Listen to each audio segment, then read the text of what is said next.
कृष्णा।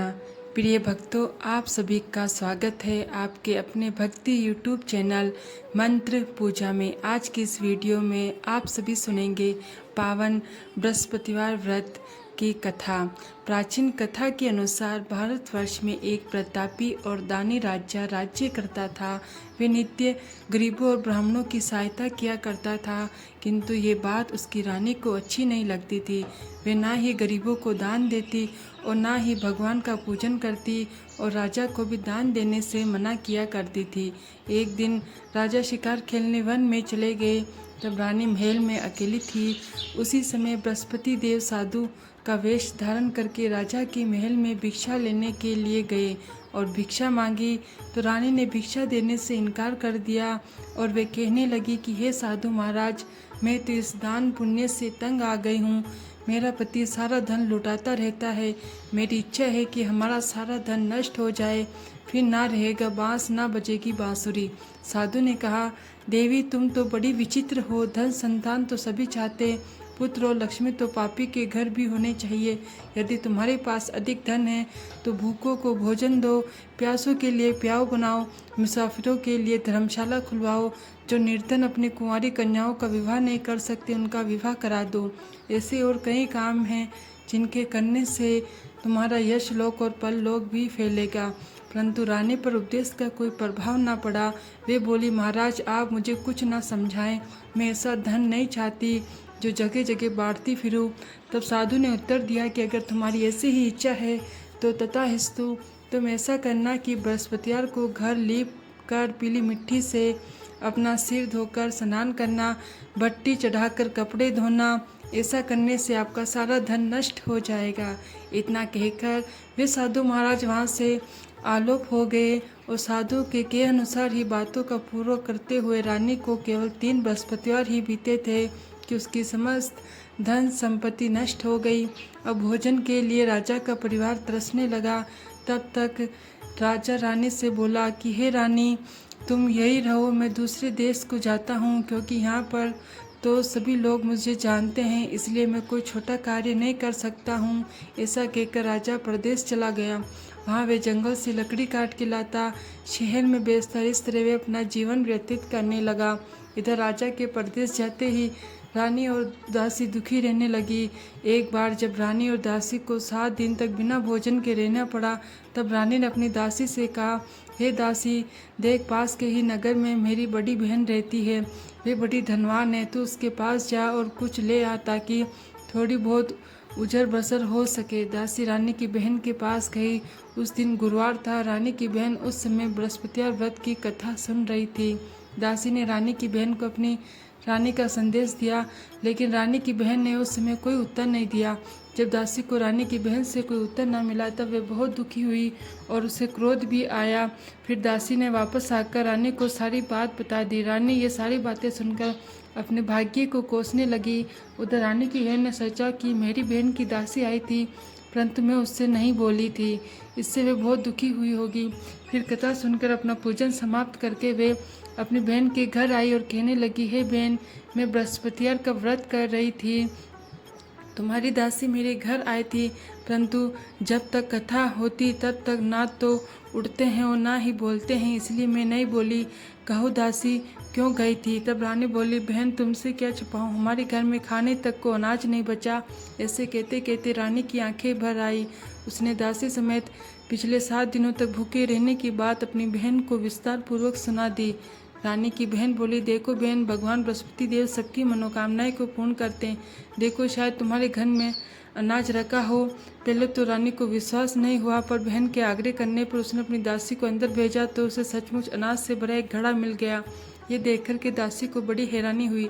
दासी रानी से कहने लगी, हे रानी, जब हमको भोजन नहीं मिलता तो हम व्रत ही तो करते हैं, इसलिए क्यों ना इनसे व्रत और कथा की विधि पूछ ली जाए ताकि हम भी व्रत कर सके। तब रानी ने अपनी बहन से बृहस्पतिवार व्रत के बारे में पूछा। उसकी बहन ने बताया, बृहस्पतिवार के व्रत में चने की दाल मुनक्का से और श्री विष्णु भगवान का केले की जड़ से पूजन करें तथा दीपक जलाएं, व्रत कथा सुनें और पीला भोजन ही करें। इससे बृहस्पति देव प्रसन्न होते हैं और फिर व्रत कथा तथा पूजन विधि बताकर रानी की बहन अपने घर को लौट गई। 7 दिन के बाद जब गुरुवार आया तब रानी और दासी ने व्रत रखा। गुड़शाल में जाकर चना और गुड़ ले आई। फिर उसने केले की जड़ तथा श्री विष्णु भगवान का पूजन किया। पीला भोजन कहाँ से आए, इस बात को ले दोनों बहुत दुखी थी, क्योंकि उन्होंने व्रत रखा था, इसलिए बृहस्पति देव उनसे प्रसन्न थे। इसलिए वे एक साधारण व्यक्ति का रूप धारण करके 2 थालों में सुंदर पीला भोजन दासी को दे गए। भोजन पाकर दासी बड़ी प्रसन्न हुई। फिर रानी के साथ मिलकर उन दोनों ने भोजन ग्रहण किया। इसके बाद वे सभी गुरुवार को व्रत और पूजन करने लगी। बृहस्पति भगवान की कृपा से उनके पास फिर से धन संपत्ति आ गई, परंतु रानी फिर से पहले की तरह आलस्य करने लगी। ये देख के दासी बोली, देखो रानी, तुम पहले से भी इसी प्रकार आलस्य करती थी। तुम्हें धन रखने में कष्ट होता है, इसी कारण से सभी धन नष्ट हो गए, और जब अब भगवान बृहस्पति की कृपा से धन मिला तो फिर तुम्हें आलस्य हो रहा है। रानी को समझाते हुए दासी ने कहा कि देखो रानी, बड़ी मुसीबतों के बाद हमने ये धन पाया, इसलिए हमें दान पुण्य करना चाहिए, भूखे मनुष्यों को भोजन कराना चाहिए और धन को शुभ कार्यों में खर्च करना चाहिए, जिससे कि तुम्हारे कुल का यश बढ़ेगा, स्वर्ग की प्राप्ति होगी और पितृ प्रसन्न होंगे। दासी की बात मान के रानी अपना धन शुभ कार्यों में खर्च करने लगी, जिससे कि पूरे नगर में उनका यश फैलने लगा। उधर एक दिन राजा दुखी होकर जंगल में एक पेड़ के नीचे आसन जमा के बैठ गया। वे अपनी दशा को याद करके व्याकुल होने लगा। बृहस्पतिवार का दिन था। एकाएक उसने देखा कि निर्जन वन में एक साधु महात्मा प्रकट हुए। वे साधु वेश में स्वयं बृहस्पति देवता ही थे। लकड़हार के सामने आकर वे बोले, हे लकड़हार, इस सुनसान जंगल में तू इतना चिंता मग्न क्यों बैठा? लकड़हार ने दोनों हाथ जोड़कर प्रणाम किया और उत्तर दिया, महात्मा जी, आप तो सब कुछ जानते हैं, मैं क्या और क्या कहूँ। ऐसा कहकर वे रोने लगा। साधु को अपनी आत्मकथा के सुनाई। महात्मा जी ने कहा कि तुम्हारी पत्नी ने बृहस्पतिवार के दिन बृहस्पति भगवान का निरादर किया, जिसके कारण रुष्ट होकर उन्होंने तुम्हारी ये दशा कर दी। अब तुम चिंता को दूर करके मेरे कहने पर चलो तो तुम्हारे सारे कष्ट दूर हो जाएंगे। भगवान पहले से भी अधिक संपत्ति दे देंगे। तुम बृहस्पति देव के दिन कथा किया करो। 2 पैसे के चने मुनक्का लाकर उसका प्रसाद बनाओ और शुद्ध जल से लोटे में शक्कर मिलाकर अमृत तैयार कर और कथा के पश्चात अपने सारे परिवारजनों को और सुनाने वाले प्रिय प्रेमियों से अमृत और प्रसाद को बांटकर खुद भी ग्रहण करो। ऐसा करने से भगवान तुम्हारी सारी मनोकामनाएं पूर्ण करेंगे। साधु के ऐसे वचन सुन के लकड़हार बोला, हे प्रभु, मुझे लकड़ी बेच के इतना पैसा नहीं मिलता जिससे कि मैं भोजन के उपरांत कुछ बचा सकूं। मैंने रात्रि में अपनी स्त्री को व्याकुल देखा था, स्वप्न में। मेरे पास कुछ भी नहीं जिससे कि मैं उसकी खबर मंगा सकूं, और फिर मैं बृहस्पति देव की क्या कहानी सुनूं? मुझको तो कुछ भी मालूम नहीं। साधु ने कहा, हे लकड़हार, तुम किस बात की चिंता मत करो। बृहस्पतिवार के दिन तुम रोज आने की तरह लकड़ियां हो लेकर शहर को जाओ। तुमको रोज से 2 गुना धन प्राप्त होगा, जिससे तुम भली भांति भोजन कर लोगे और बृहस्पति देव की पूजा का सामान भी आ जाएगा। बृहस्पति देव की कथा इस प्रकार है, सुनो। प्राचीन काल में एक ब्राह्मण रहता था। वह बहुत निर्धन था, उसकी कोई संतान नहीं थी। उसकी स्त्री बहुत मलिनता के साथ रहती, वह स्नान भी नहीं करती, किसी देवता का पूजन भी नहीं करती। इससे ब्राह्मण देवता बड़े दुखी थे। वे बेचारे बहुत कुछ कहते थे, किंतु उसका कोई परिणाम नहीं होता था। भगवान की कृपा से ब्राह्मण की स्त्री के कन्या रूपी रतन पैदा हुआ। वे कन्या बड़ी ही होने पर प्रातःकाल स्नान करके श्री हरि विष्णु भगवान का जाप और बृहस्पतिवार का व्रत करने लगी। अपने पूजन पाठ को समाप्त करके विद्यालय जाती तो अपनी मुट्ठी में जो भर के ले जाती और पाठशाला के मार्ग में डालती जाती। तब ये जो स्वर्ण के हो जाते तो लौटते समय उनको बीन के घर ले आती। एक दिन वे बालिका सूप में उस सोने के जौ को फटक फटक के साफ कर रही थी कि उसके पिता ने देख लिया और कहा, हे बेटी, सोने के जौ के लिए सोने का ही सूप होना चाहिए। दूसरे दिन बृहस्पतिवार था। इस कन्या ने व्रत रखा और बृहस्पति देव से प्रार्थना करके कहा कि हे बृहस्पति देव, मैंने आपकी पूजा अगर सच्चे मन से की है तो मेरे लिए सोने का सूप दे दो। बृहस्पति देव ने उसकी प्रार्थना स्वीकार कर ली। फिर रोजाना की तरह वे कन्या जो फैलाती हुई जाने लगी। जब वे वापस लौट के आ रही थी तो बृहस्पति देव की कृपा से उसे सोने का सूप मिला। उसे वे घर ले आई, उसे जो साफ करने लगी, परंतु उसकी माँ का वही ढंग रहा। एक दिन की बात है, वे कन्या सोने के सूप में जो साफ कर रही थी, उसी समय उस शहर का राजपुत्र वहाँ से होकर निकला। इस कन्या के रूप और कार्यों को देख के वे राजपुत्र मोहित हो गया और अपने घर आकर भोजन और जल त्याग कर उदास होकर लेट गया। राजा को इस बात को जब पता चला तो अपने प्रधानमंत्री के साथ वे उसके पास गए और बोले, हे बेटा, तुम्हें किस बात का कष्ट है? किसी ने तुम्हारा अपमान किया है या फिर कोई और भी कारण है? सो कहो, मैं वही कार्य करूँगा जिससे कि तुम्हें प्रसन्नता हो। अपने पिता के राजकुमार ने बातें सुनी तो वह बोला, पिताजी, मुझे आपकी कृपा से किसी बात का कोई दुख नहीं है। किसी ने मेरा अपमान भी नहीं किया, परंतु मैं तो उस लड़की से विवाह करना चाहता हूँ जो सोने के सूप में जूं साफ कर रही थी। यह सुनकर राजा आश्चर्य में पड़ गया और बोला, हे बेटा, इस तरह की कन्या का पता तो तुम ही लगाओ। मैं उसके साथ तुम्हारा विवाह अवश्य ही करवा दूंगा। फिर राजकुमार ने उस लड़की के घर का पता बताया। तब मंत्री उस लड़की के घर गए और ब्राह्मण देवताओं को सभी हाल बताया। ब्राह्मण राजकुमार के साथ अपनी कन्या का विवाह करने के लिए तैयार हो गया और विधि विधान के अनुसार ब्राह्मण की कन्या का विवाह राजकुमार के साथ संपन्न हो गया। कन्या के घर से जाते ही ब्राह्मण के घर में पहले की तरह गरीबी का निवास हो गया। भोजन तक के लिए लाले पड़ने लगे। भोजन के लिए भी अन्न बड़ी मुश्किल से मिलता था। एक दिन दुखी होकर ब्राह्मण अपनी पुत्री के पास गए। बेटी ने जब पिता को दुखी अवस्था में देखा और अपनी माँ का हाल पूछा तब ब्राह्मण ने सभी हाल के सुनाया। कन्या ने बहुत सारा धन देकर अपने पिता को विदा कर दिया। इस तरीके से ब्राह्मण का कुछ समय सुखपूर्वक व्यतीत हुआ। कुछ दिनों के बाद फिर वही हाल हो गया। ब्राह्मण फिर से अपनी कन्या के यहाँ गया और सारा हाल कहा तो लड़की बोली, है पिताजी, आप माताजी को ही यहाँ ले आओ। मैं उन्हें विधि बताऊंगी जिससे कि उनकी गरीबी दूर हो जाएगी। वे ब्राह्मण अपनी पत्नी के साथ लेकर पहुँचे तो वे कन्या अपनी माँ को समझाने लगी, हे माँ, तुम प्रातःकाल प्रथम स्नान करो, आदि करके विष्णु भगवान का पूजन करो तो सब दरिद्रता दूर हो जाएगी। परंतु उसकी माँ ने एक भी बात नहीं मानी। प्रातःकाल उठकर अपनी पुत्री और उसके बच्चों की जूठन को खा लिया। इससे उसकी पुत्री को भी बहुत गुस्सा आया। उसने एक रात को एक कटोरी से सारा सामान निकाल दिया और अपनी माँ को उसमें बंद कर दिया। प्रातःकाल उसमें से निकला तो स्नान करा दिया। स्नान करने के बाद पूजा पाठ करवाया। ऐसे करने पर उसकी माँ की बुद्धि ठीक हो गई। इसके बाद वे भी नियम से पूजा पाठ करती और प्रत्येक बृहस्पतिवार को व्रत रखने लगी। इस व्रत के प्रभाव से उसकी माता और पिता बहुत ही धनवान और पुत्रवान हो गए। बृहस्पति देवताओं के प्रभाव से इस लोक के सुख को भोग कर अंत में स्वर्ग लोक को प्राप्त हुए। इस तरह कहानी के वे साधु देवता वहीं जंगल में अंतर ध्यान हो गए। धीरे धीरे समय व्यतीत होने पर फिर वही बृहस्पतिवार का दिन आया। लकड़हार जंगल से लकड़ी काटकर किसी शहर में बेचने गया। उसे उस दिन और दिनों से अधिक पैसा मिला। राजा ने चना गुड़ आदि लेकर गुरुवार का व्रत किया। उस दिन से उसके सभी क्लेश दूर होने लगे। परंतु जब दोबारा गुरुवार का दिन आया तो बृहस्पतिवार का वो राजा व्रत करना भूल गया। इस कारण से बृहस्पति भगवान नाराज हो गए। उस दिन जब नगर के राजा ने विशाल यज्ञ का आयोजन किया तब ये घोषणा भी करा दी कि कोई भी मनुष्य अपने घर में भोजन ना बनाए, ना ही आग जलाए। समस्त जनता मेरे यहाँ भोजन करने आए। इस आज्ञा को जो नहीं मानेगा उसे फांसी की सजा दी जाएगी। इस तरह की घोषणा संपूर्ण नगर में करवा दी गई। राजा की आज्ञा के अनुसार शहर के सभी लोग भोजन करने गए, लेकिन लकड़हार कुछ देर से पहुंचा, इसलिए राजा उसको साथ अपने घर ले जाकर भोजन करा रहे थे। तभी रानी की दृष्टि उस खूंटी पर पड़ी जिस पर उसका हार लटका हुआ था। वे वहाँ पर अब हार दिखाई नहीं दिया। रानी ने निश्चय किया कि मेरा हार इस मनुष्य ने ही चुराया है। उसी समय सिपाहियों को बुलाकर उसको कारागार में डलवा दिया गया। जब लकड़हार कारागार में पड़ गया और बहुत दुखी होकर विचार करने लगा कि ना जाने कौन से पूर्व जन्म के कर्म से मुझे ये दुख प्राप्त हुआ, और उसी साधु को याद करने लगा जो जंगल में मिला था।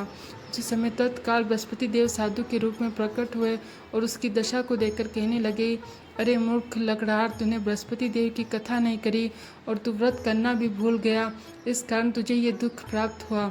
अब तू चिंता मत कर। बृहस्पतिवार के दिन कारागार के दरवाजे पर 4 पैसे पड़े मिलेंगे। उनसे तू बृहस्पति देव की पूजा करना, तेरे सभी कष्ट दूर हो जाएंगे। बृहस्पतिवार के दिन उसे 4 पैसे पड़े मिले। लकड़हार ने कथा कही। उसी रात्रि को बृहस्पति देव ने उसे नगर के राजा को स्वप्न में कहा, राजा, तुमने जिस आदमी को कारागार में बंद कर दिया वे निर्दोष है। वे राजा है, उसे छोड़ देना। सुबह होते ही रानी का हार उसी खूंटी पर लटका मिला। अगर तू ऐसा नहीं करेगा तो मैं तेरे राज्य को नष्ट कर दूंगा। इस तरह रात्रि के स्वप्न को देखकर राजा प्रातःकाल उठा और खूंटी पर हार देखकर लकड़हार को बुलाकर क्षमा मांगी और लकड़हार को योग्य सुंदर वस्त्र आभूषण देकर विदा कर दिया। बृहस्पति देव की आज्ञा के अनुसार लकड़हार अपने नगर को चल दिया। राजा जब अपने नगर के निकट पहुंचा तब उसे बड़ा आश्चर्य हुआ। नगर में पहले से भी अधिक बाग, तालाब, कुएं तथा बहुत सी धर्मशालाएं, मंदिर आदि बन गए। राजा ने ये देख के पूछा, ये किसका बाग है, धर्मशाला? तब नगर के सब लोग कहने लगे, ये तो सब रानी के हैं। तब राजा को बड़ा आश्चर्य और गुस्सा भी आया। उधर जब रानी ने खबर सुनी कि राजा आ रहे हैं तब उन्होंने दासी से कहा कि हे दासी, देख राजा हमको कितनी बुरी हालत में छोड़ के गए हैं। हमारी ऐसी हालत देख के वे लौट ना जाएं, इसलिए तू दरवाजे पर जाकर खड़ी हो जा। आज्ञा के अनुसार दासी दरवाजे पर जाकर खड़ी हो गई। राजा आए तो उन्हें अपने साथ अंदर ले आई। तब राजा ने क्रोध करके अपनी रानी से पूछा कि यह धन तुम्हें कैसे प्राप्त हुआ है? तब उन्होंने कहा कि हमें यह सब धन बृहस्पति देव की इस व्रत के प्रभाव से प्राप्त हुआ है। अब तो राजा ने निश्चय किया कि रोज तो सभी बृहस्पति देव का पूजन करते हैं, परंतु मैं प्रतिदिन 3 बार कहानी और रोज व्रत किया करूँगा। अब तो हर समय राजा के दुपट्टे में चने की दाल बंधी रहती और दिन में 3 बार कहानी कहते थे। एक दिन राजा ने विचार किया कि चलो अपनी बहन के यहाँ हो आवे। इस तरह निश्चय करके राजा घोड़े पर सवार होकर अपनी बहन के यहाँ चल लगा। मार्ग में उसने देखा कि कुछ आदमी एक मुर्दे को लिए जा रहे हैं। उन्हें रोक के राजा कहने लगा, अरे भाइयों, मेरे बृहस्पति देव की कथा सुन लो। तब वे बोले, हमारा तो आदमी मर गया है, इसको भी अभी कथा की पड़ी है। परंतु कुछ आदमी बोले, अच्छा कहो, तुम्हारी कथा भी सुनेंगे। राजा ने दाल निकाली और जब कथा आदि हुई कि मुर्दा हिलने लग गया। जब कथा समाप्त हुई तब राम राम करके मनुष्य वो मुर्दा उठ खड़ा हुआ। आगे मार्ग में उसे किसान खेत में हल चलाता मिला। तब राजा ने उसे देख के बोला, अरे भैया, तुम मेरी बृहस्पतिवार की कथा सुन लो। किसान बोला, जब तक मैं तेरी कथा सुनूंगा तब तक मैं 4 हरैया जोत लूँगा। मेरे पास इतना टाइम नहीं है, अपनी कथा किसी और को सुनाना। इस तरह राजा आगे चलने लगा। राजा के हरते ही किसान के बैल पछाड़ा खा के गिर गए और किसान के पेट में बड़ी जोर का दर्द होने लगा। उसी समय उसकी माँ रोटी ले आई। उसने जब ये देखा तो अपने पुत्र से सब हाल पूछा। उसके पुत्र ने सभी हाल कह सुनाया। तब यह बुढ़िया दौड़ी दौड़ी उस घुड़सवार राजा के पास गए और उसे बोले कि मैं तेरी कथा सुनूंगी, तो अपनी कथा मेरे खेत पर चलकर ही कहना। राजा ने बुढ़िया के खेत पर जाकर कथा कह सुनाया, जिसके सुनते हुए बैल उठ खड़े हो गए और किसान के पेट का दर्द भी बंद हो गया। फिर राजा अपनी बहन के घर पहुंचा। बहन ने भाई की खूब मेहमान नवाजी की, खूब खातिरदारी की। दूसरे दिन प्रातःकाल राजा जागा तो देखने लगा कि सब लोग भोजन कर रहे हैं। राजा ने अपनी बहन से कहा, बहन, ऐसा कोई मनुष्य है यहाँ जिसने भोजन ना किया हो? मैंने बृहस्पति देव की कथा सुन ले। तब बहन बोली, भैया, ये देश ऐसा ही है, पहले यहाँ लोग भोजन करते हैं और बाद में अन्य कोई काम करते हैं। अगर कोई पड़ोस में हो तो देख आऊँ। ऐसा कहकर वे देखने चली गई, परंतु उसे ऐसा कोई भी व्यक्ति नहीं मिला जिसने भोजन ना किया हो। अंत में एक कुम्हार के घर गई जिसका लड़का बीमार था। उसे मालूम हुआ कि उसके यहाँ 3 रोज से किसी ने भी भोजन नहीं किया। रानी ने अपने भाई की कथा सुनने के लिए कुम्हार से कहा तो वह तुरंत तैयार हो गया। राजा ने जाकर बृहस्पतिवार की कथा कही, जिसको सुन के उसका लड़का ठीक हो गया। अब तो राजा की प्रशंसा होने लगी। एक दिन राजा ने अपनी बहन से कहा, हे बहन, अब हम अपने घर को जाएंगे, तुम भी तैयार हो जाओ। राजा की बहन ने अपनी सास से कहा। तब सास ने कहा, हाँ चली जा, लेकिन अपने लड़के को मत ले जाना, क्योंकि तेरे भाई की कोई संतान नहीं। बहन ने अपने भाई से कहा, भैया, मैं तो चलूँगी, लेकिन कोई बालक नहीं चलेगा। तब राजा बोला, जब कोई बालक ही नहीं चलेगा तब तू भी क्या करोगी? फिर बड़े दुखी मन से राजा अपने नगर को लौट आया। राजा ने अपनी रानी से घर आकर कहा कि हम निर्वंशी है, हमारा मुंह देखने का धर्म नहीं है और कुछ भोजन आदि नहीं किया। तब रानी बोली, है प्रभु बृहस्पति देव, आपने हमें सब कुछ दिया, फिर हमें संतान भी अवश्य देंगे। उसी राजकुमार बृहस्पति देव ने राजा में स्वप्न कहा, हे राजा, उठो, सभी सोच त्याग दो, तेरी रानी गर्भ से है। राजा को ये बात सुनकर बड़ी खुशी हुई और फिर 9वें महीने में रानी के गर्भ से एक सुंदर पुत्र पैदा हुआ। तब राजा बोला, हे रानी, स्त्री बिना भोजन के रह सकती है पर बिना कहे नहीं रह सकती। जब मेरी बहन आएगी तब तुम उससे कुछ मत कहना। रानी ने सुनकर हाँ कर दिया। उधर जब राजा की बहन ने ये शुभ समाचार सुना तो वे बड़ी खुशी और बधाई लेकर अपने भाई के यहाँ आई। तब रानी ने कहा, घोड़ा चढ़कर तो आई नहीं है, गधा चढ़ के आई है। राजा की बहन बोली, भाभी, मैं इस प्रकार ना कहती तो तुम्हें संतान कैसे मिलती? बृहस्पति देव ऐसे ही हैं, जैसे जिसके मन में कामनाएं हैं सभी को पूर्ण करते हैं। जो सद्भावना पूर्वक बृहस्पतिवार का व्रत करता एवं कथा पढ़ता और सुनाता है और दूसरों को भी सुनाता है, बृहस्पति देव उसकी सभी मनोकामनाएं पूर्ण करते हैं। बृहस्पति देव उनकी सदैव रक्षा करते हैं। जो संसार में सद्भावना और सच्चे हृदय से बृहस्पति देव का पूजन करते हैं, उनकी सभी मनोकामनाएं उसी प्रकार पूर्ण होती है। हरे कृष्णा। जय बृहस्पति देव की।